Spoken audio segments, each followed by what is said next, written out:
Selamat pagi sahabat Quick Devotion. Puji Tuhan kita masih dikasih napas, masih bisa buka mata dan menikmati pagi yang baru.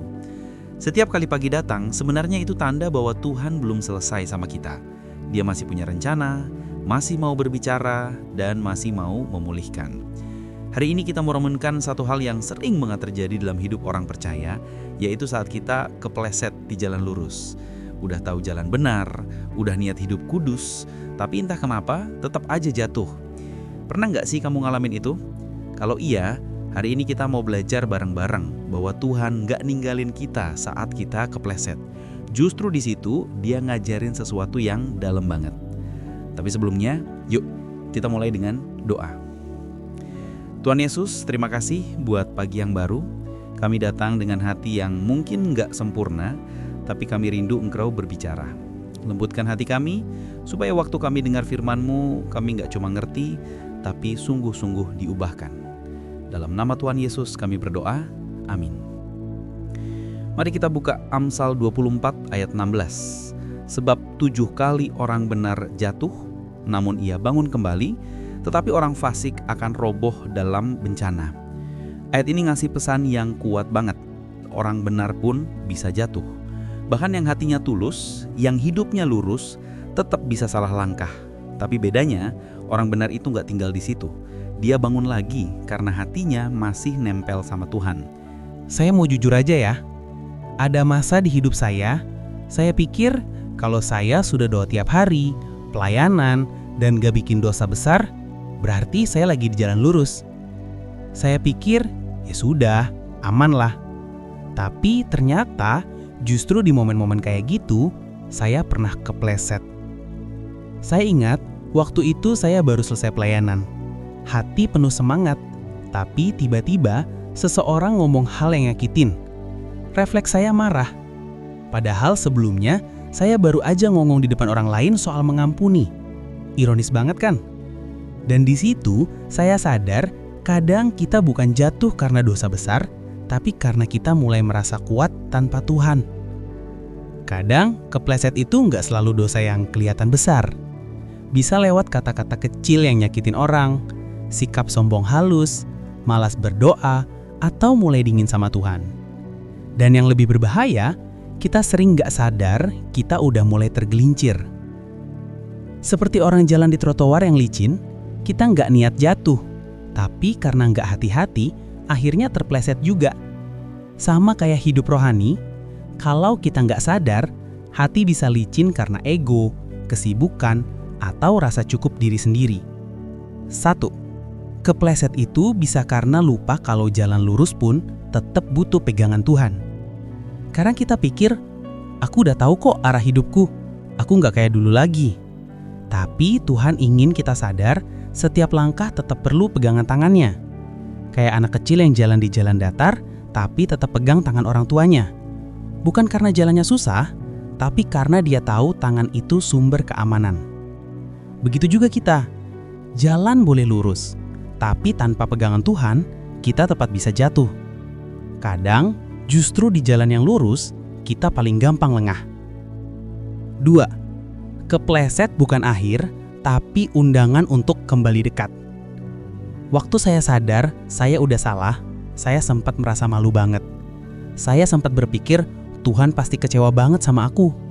Tapi anehnya, justru di momen itu saya ngerasain kasih Tuhan paling nyata.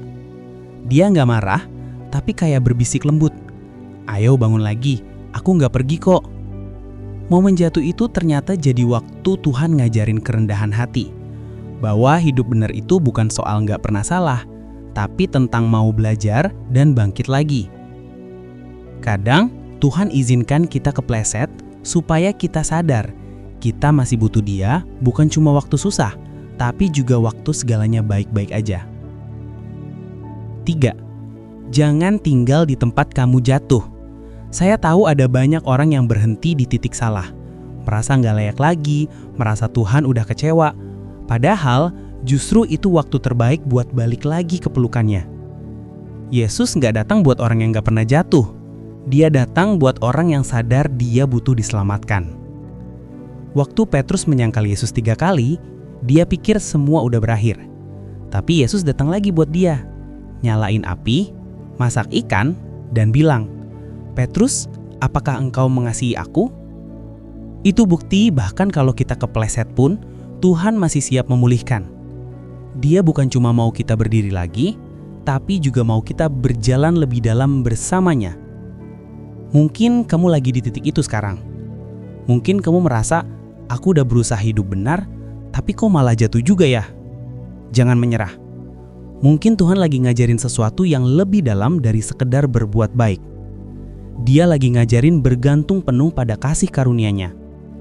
Dan percaya deh, setiap kali kamu bangun dari kejatuhan, kamu jadi orang yang lebih rendah hati, lebih mengerti orang lain, dan lebih kenal siapa Tuhan sebenarnya.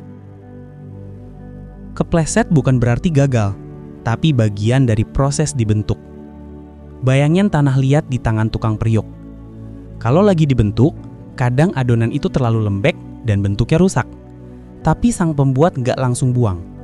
Dia ulang lagi, pelan-pelan, sampai jadi indah. Begitu juga Tuhan sama kita. Kita ini karya yang masih dibentuk, dan kalaupun bentuknya sempat rusak, tangannya tetap bekerja buat memperindah lagi.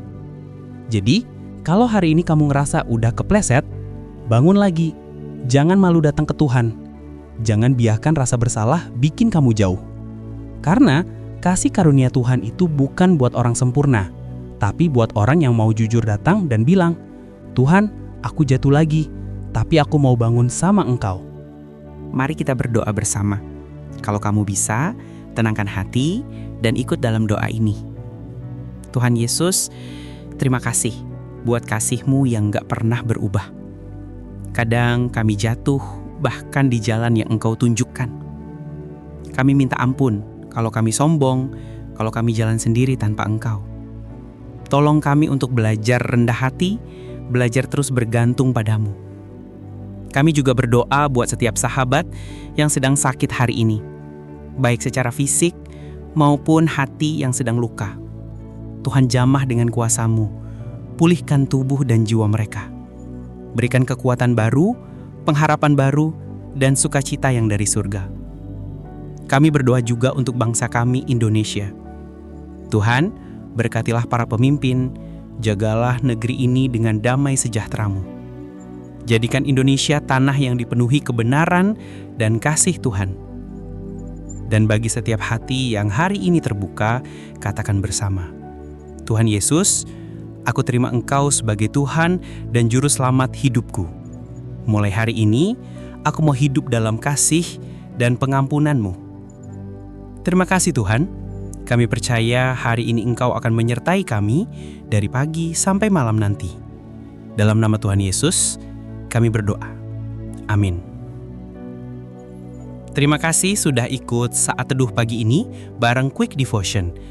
Jangan lupa, dukung terus channel ini dengan cara subscribe, aktifkan notifikasinya, supaya kamu selalu update renungan yang bisa menguatkan imanmu setiap hari.